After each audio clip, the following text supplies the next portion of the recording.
Durant leur pause, ces soldats ukrainiens attendent patiemment leur tour afin de boire un café et de se restaurer. D'autres achètent des cartes SIM pour appeler leur famille. Ils viennent de la ligne de front du Kremlin. Certains sont en rééducation après avoir été blessés lors de la bataille perdue de Krasna Hora, la porte nord de Bakhmout. Mais la forteresse assiégée de Bakhmout tient bon, nous assure-t-il. Dans un centre d'aide humanitaire, un juif pour Jésus, qui se fait appeler rabbin, supervise la distribution de nourriture, de médicaments et de vêtements. Au début, il y avait une foule énorme ici.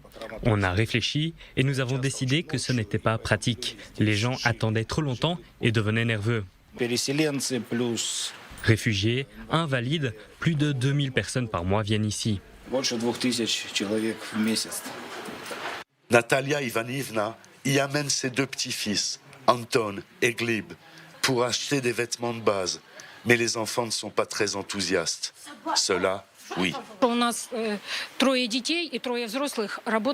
Nous avons 3 enfants et 3 adultes. Pas de travail.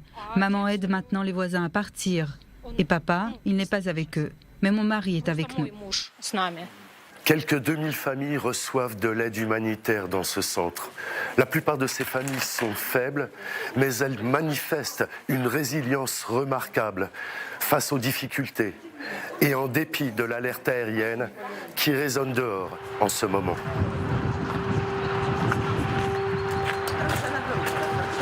L'abri du centre humanitaire est ouvert et étrangement vide.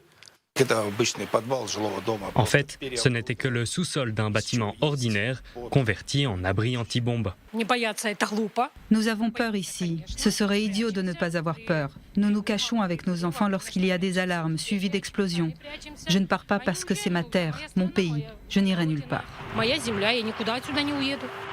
Les alertes quotidiennes aux raids aériens ne semblent pas inciter les gens à se déplacer vers des abris. Ils vivent leur vie comme si de rien n'était. Et en effet, cette fois en tout cas, rien ne se passe. Plus tôt ce mois-ci, une frappe de missile a touché ces immeubles résidentiels. 4 personnes ont été tuées, 18 ont été blessées. La destruction dépasse l'imagination, comme dans beaucoup d'autres villes d'Ukraine.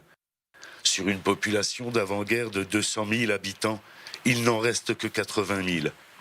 Pourtant, les gens reviennent, les commerces ont rouvert. Un sentiment prudent de normalité prévaut, si ce n'est pour le tir de stand à proximité.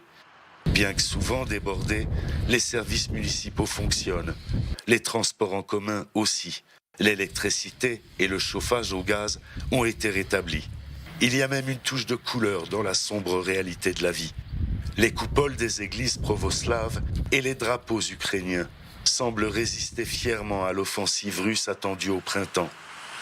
Et lorsque la nuit tombe sur Kramatorsk, lorsque les lampadaires sont éteints pour des raisons de sécurité, c'est en fait à ce moment-là que vous réalisez combien de personnes vivent ici et combien sont parties. Le couvre-feu commence à 22 h, se termine à 6 h.